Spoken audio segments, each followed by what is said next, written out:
This is episode 84 of Teacher Approved. You're listening to Teacher Approved, the podcast helping educators elevate what matters and simplify the rest. I'm Heidi. And I'm Emily. We're the creators behind Second Story Window, where we give research-based and teacher-approved strategies that make teaching less stressful and more effective. You can check out the show notes and resources from each episode at secondstorywindow.net. We're so glad you're tuning in today. Let's get to the show. Hey there, thanks for joining us today for Teacher Approved Tips, a special series from the Teacher Approved podcast. Every Thursday, we're bringing you a weekly bonus episode highlighting new and favorite Teacher Approved tips from us and other amazing educators. Our first tip today is turn student desks backwards. Emily, can you tell us about that? Yes. As we mentioned in Monday's episode, we are loud and proud cheerleaders for having your students' desks turned backward. But we thought it would be good to share a little more about that tip and why we think it's so helpful. So if you use desks in your classroom, turning them backwards is an excellent way to save a lot of time and energy, and here's why. First of all, you immediately eliminate any behavior or management problems that may come from students playing around with whatever they happen to have in their desks. Right there is a huge pro. Oh, for sure. Oh, it's such a help. Our best classroom management tool is always to prevent problems before they arise, and this is one way to do that. Another way backward desks will save you time and energy is that students never have to waste any time digging through their desks to find something. You know how quickly those student desks turn into nightmares, and you don't want half your class wasting precious minutes trying to dig out their vocabulary journals every time you need them. Those minutes add up to a lot of wasted time. And then the last way that backwards desks will save you time and energy is that you never have to schedule time in your busy days to clean out those messy desks. I think it's pretty common to have desk clean out times a couple times a month to try and keep the mess in there under control and find all the stuff that's been lost in there. Yeah. You don't have to spend any time doing that when they don't store anything in there. Yeah, no lost library books in there. If you're wondering how we store supplies, we had a pencil box on each student's desk with their crayons, pencils, and glue. They kept it on the top corner of their desks so they weren't playing with it. If that ever became an issue, they could easily be stored on the counter, but we never really had much of an issue with that. And then all of our folders and workbooks and notebooks were kept in stacked plastic drawers. So each table, each cluster of desks had a set of plastic Sterilite drawers on the counter with their table number on it. So whenever we needed our writing folder, someone from the table would have the job of getting that drawer and then just bringing it to the table. Then when we were done with the notebooks or folders, they went back inside and that table helper would just put the drawer back. And if ever I didn't have the kids' desks arranged as tables, I still assigned the kids a table number. For example, all the kids at a certain row would be assigned table 1, etc. They were already used to the drawer system, so we never had any problems doing it this way. Really, I made it work for 12 years, so yeah. I promise it's really doable. We highly recommend turning your desks around as a simple way to prevent a lot of headaches. And if you give it a try or you have given it a try, come share within our Facebook group because I want to hear the details. Yeah. Hey there, teacher friend. Do you have a question or concern that could use a teacher-approved solution? We'd love to help you out by answering your question here on the podcast. You can submit your questions to hello@secondstorywindow.net and put podcast question in your subject line. We can't wait to hear what's on your mind. Our second teacher-approved tip today comes from Emily Upton from Teach Like a Pangolin. Hey there, I am so excited to be here to share a teacher tip today that absolutely changed my classroom. I'm Emily Upton from Teach Like a Pangolin. I'm a former upper elementary teacher turned full-time mama and TPT seller.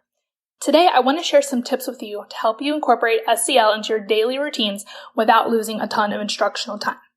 As teachers, we know how important social-emotional learning is for the classroom culture and our students' well-being inside and outside of the classroom, especially post-pandemic. But sometimes it can be so hard to take away teaching time to fit in those lessons that aren't covered in the standards. I always sucked at a traditional morning meeting because I could never make 20 to 30 minutes fit into my content blocks, especially when I was departmentalized and taught multiple groups a day. I was always trying to find little mini ways to incorporate SEL into all of my different groups of students that I saw. So I'm going to share with you 4 different ways to incorporate SEL into your day without taking up a bunch of time. The first way to do that is setting a weekly class goal.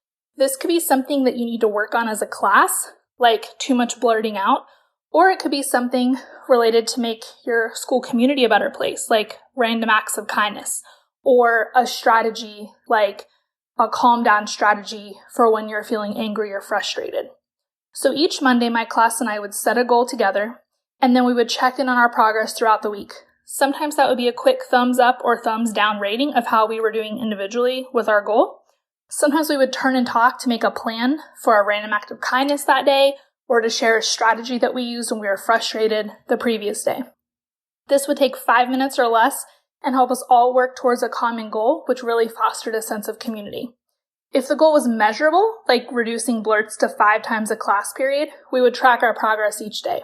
And at the end of the week, my students could earn a mini reward like 10 minutes of computer time or sitting next to a friend if we met our goal. They loved this, and it really helped us to focus on one specific thing that we can improve each week. Another super quick thing that you can do each day as part of a morning meeting is focus on one social emotional learning trait of the week. So if we're focusing on calming down when we're feeling angry, we would quickly practice a different strategy each day. Or sometimes we would look at a famous quote that related to a trait we were focusing on. Or sometimes I chose traits based on things that we needed to work on. Sometimes I let our school's SEL curriculum guide us, depending on what we needed to work on that week. My third tip is don't underestimate the power of a weekly check-in. Every Friday, my students would fill out a quick Google form to tell me how they were doing both inside and outside of the classroom. I would have questions like, how are you feeling today? How do you think you did in math this week? Tell me something that happened outside of school this week. Then they could decide if they wanted a response from me. I would type a quick note back to them, print it, and have it on their desk on Monday mornings. This built a relationship between us, and it gave my students a way to reach out to me to let me know they were having a peer conflict, or if something happened at home that they were embarrassed to talk about, or if they were stressed about the math topic we were learning that week. My fourth tip and my absolute favorite way to build classroom community and work in SEL every day is by using a strategic daily question. I've always started my class with a quick get-to-know-you question to build community, but I realized that I could tailor these questions to fit in a quick SEL lesson. I built these into my daily slides, and as soon as my students entered the room, they were excited about reading the questions and discussing their answers. I started having us focus on whatever trait we were working on each week as well. I would incorporate questions like, would you rather, responding to social situations I noticed in the classroom or the playground, or debating deeper questions like, is it ever okay to lie? I found that giving my students 5 or 10 minutes to share about these topics each day really set the tone. In fact, I've created an entire year worth of daily questions to help you incorporate SEL and build community. Each week focuses on a different trait, and each day follows a different theme. Make Up Your Mind Monday is when students take a side in an SEL-related situation. Tuesday is Talk About Traits Tuesday, where students dive deep into one of the character traits that we're focusing on. Would You Rather Wednesday is a fun Would You Rather question to build community. Think About It Thursday, where students apply the trait of that week. And on Friday, we had a fun fact with a fun question related to that.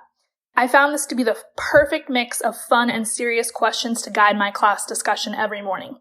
If you want to grab 2 weeks free, you can head to tinyurl.com/TLAPSEL. You can also click the link below. Thank you so much for taking the time to listen. I hope these tips help. Feel free to follow me over on Instagram at teachlikeapangolin for even more time-saving tips for upper elementary teachers. Thank you, Emily, for sharing that tip with us. I love the idea of setting weekly class goals. That's so great for your classroom community to all be working toward a common goal each week. And I love that idea of having your students complete a check-in form every Friday, just to let you know how they're feeling about things and if they have any concerns or worries that you should know about. That's such a great way to build student relationships. Be sure to check out more from Emily at Teach Like a Pangolin. That's it for today's episode. Try turning your desk backwards And remember Emily's teacher approved tip to incorporate more social emotional learning into your daily routines. We hope you enjoyed this episode of Teacher Approved. I'm Heidi. And I'm Emily. Thank you for listening. Be sure to follow or subscribe in your podcast apps so that you never miss an episode. You can connect with us and other teachers in the Teacher Approved Facebook group. We'll see you here next week. Bye for now. Bye.